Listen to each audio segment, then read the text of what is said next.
요즘 중고로 휴대폰 거래하는 경우가 많을 텐데요. 당장 당근만 들어가도 매물이 넘쳐나고 많은 거래가 이루어지고 있는 걸 볼 수 있죠. 신품 대비 가격이 저렴해서라던가 아직 약정이 남았는데 기변증이 왔다던가 쓰고 있던 휴대폰이 망가졌는데 바꿔야 되는 경우도 있겠죠.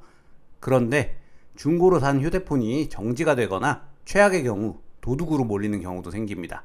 이를 방지하기 위해서 오늘은 중고로 휴대폰 거래 후 휴대폰이 정지되거나 도둑으로 몰리지 않게 아이메이 확인 및 확정 기변에 대해서 알아봅시다.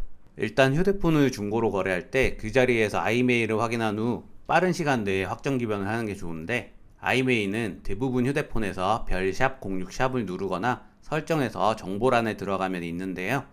별샵 06샵이 더 쉬우니 이것을 기억하면 더 쉽습니다. 가끔 두 개씩 나오는 경우가 있는데, 이는 듀얼심을 지원하는 기기의 경우 두 개가 나오게 되면 웬만하면 둘 다 조회해보는 것을 추천합니다. 우선 imei.kr에 접속해서 분실 도난폰 확인과 선택 약정 대상 단말기인지 확인해야 되는데, 분실 또는 도난폰이면 그 자리에서 112에 바로 신고하시면 됩니다. 선택 약정 대상 단말기가 아니라고 뜨면 대부분 공시 지원을 받고 2년이 지나지 않았거나 위약금을 내지 않고 폰을 바꾸기 위해 약정 상태에서 휴대폰만 파는 경우이고, 혹시라도 아직 분실 신고가 안 된 분실폰일 수도 있습니다. 처음부터 자급제 폰을 샀거나 공시지원금을 받고 2년이 안 됐더라도 위약금 등을 내고 정상 해지하면 선택 약정 가능 휴대폰이라고 뜨게 됩니다. 선택 약정이 안 되는 휴대폰은 정상 해지폰 대비 가격이 보통 저렴한데 이를 대부분 유신기변이라고 부릅니다.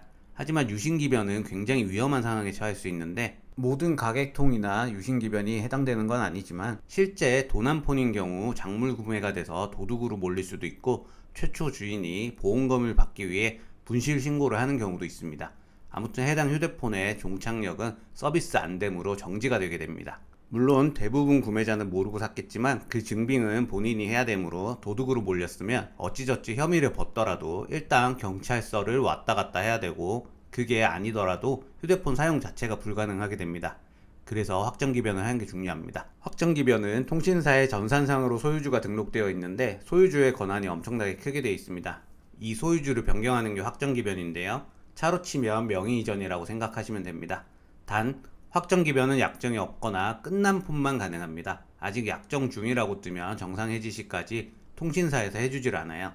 그러니까 대부분 선택 약정 가능한 휴대폰이 되겠죠. 이렇게 변경하면 전산상 내 소유가 되니 전 주인이 불손한 마음을 먹고 분실 신고를 하더라도 소유주 권한이 없기 때문에 제 네, 폰이 제 되는 거죠. 겁니다. 확정 기변을 하는 방법은 각 통신사 홈페이지에서 지원하는 경우 홈페이지에서 하면 되고, 그게 아니라면 해당 휴대폰을 들고 근처 대리점에 가서 확정 기변을 요청하시면 됩니다. 혹시 통신사가 알뜰폰이거나 잘 모르겠으면 사용 중인 휴대폰으로 114에 전화해서 물어보시면 친절하게 안내해 줍니다. 114에서 바로 처리해 주는 경우도 있고요. 오늘은 여기까지며 중고 휴대폰 거래 시 불상사가 생기는 걸 최대한 방지하는 방법에 대해서 알아봤습니다.